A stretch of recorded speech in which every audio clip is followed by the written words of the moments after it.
Policy to cut Medicaid is 77% unfavorable with Republican voters. Like As it should 77%. be. Yes, it should be. That's right. It's nothing but cruelty, nothing but cruelty. To fund tax cuts for billionaires, what possible good is that going to do? Trickle down Even economics was disproved years ago. They're not going to give any of that money to us. They're just going to hoard it like a bunch of dragons. it doesn't actually even fund the tax cuts. The idea that they're cutting social services to fund tax cuts is false. That's something they keep repeating. They don't need it. They just use it as an excuse. Like, we're going to cut your taxes. And you're like, no, you're adding a tax. Just so everyone understands, they cut Medicaid not only is incredibly cruel, but this is an additional taxation on anyone who has a family member who uses Medicaid, because now they are going to have to fund the thing that the government normally funds, and that is a tax. So it's not directly taxation.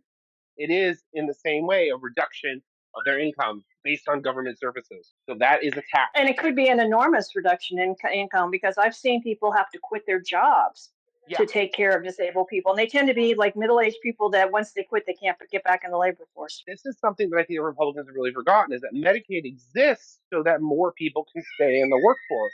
There's a saying on the battlefield, and this was used in Vietnam by the Vietnamese, where the goal was not to kill soldiers, because killing a soldier was not as effective as wounding a soldier, because a wounded soldier needed 2 or 3 other soldiers to take care of them. A dead soldier is just dead.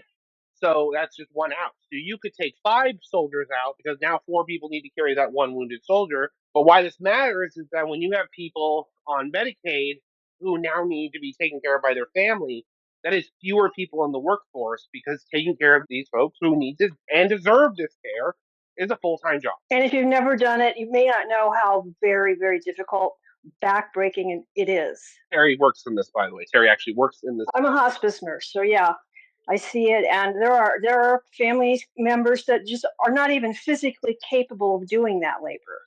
Right. They're just not.